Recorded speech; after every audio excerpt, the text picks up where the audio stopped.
وتثير العواطف. لا، ده راجل ببساطه بيقول الكلام اللي هو حاسس بيه.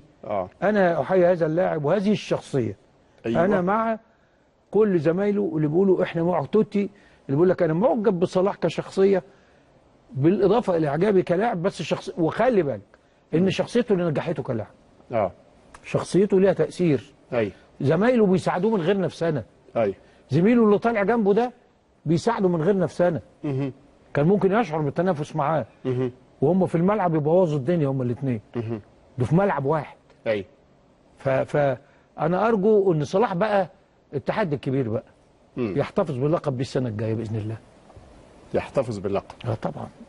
هو ده التحدي. هو بقى ده لو عملها هقول لك بقى ده واحد يخش في اي حته في العالم. طب عشان يعمل ديت انت رايك صلاح يفضل في ليفربول كبيئه مثاليه زي ما اتقال؟ هو نجح، هو الناس حباه، زمايله بتساعده. وانت عارف هناك تروح يحصل لك ايه؟ حتى لو كان ده ريال مدريد. ما هو انت هتفكر فيها بقى كريال مدريد ولا هتفكر ان انت مرتاح؟ لا، عايز تقول ان انا رحت لعبت في ريال مدريد وبعدين يا عالم تعمل ايه؟ ريال مدريد اهو متكعبل، هيساعدوك؟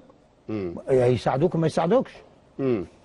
لذلك انا بقول لك يمكن اشعر ان برشلونه تكون مناسبه ليه اكتر.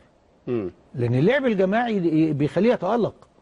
لان عنده مهاره السرعه، هو مش مهاراته في الترقيص ولا الابداعيه ولا الجماليات، هي مهاراته في المهارات الفعاله، في انه ازاي بيحط الكره في الجون في الحته او ياخد القرار المناسب مع كل كوره. صلاح بياخد القرار المناسب مع كل كوره وبالدقه والسرعه المطلوبه. هي دي مهارته، مش جماليات اللعب. فلما يكون بالسرعه دي وبيعرف ياخد القرار، اصل السرعه مع الاتقان بيعكسوا بعض. طيب نيمار من كلامه انه صلاح هيكون واحد من ابرز النجوم في كأس العالم. يا رب، احنا عايزين دي بقى. السلام عليكم. لا تنسوا الاعجاب بالفيديو والاشتراك في القناة تشجيعا لنا لنستمر بنشر المزيد ان شاء الله.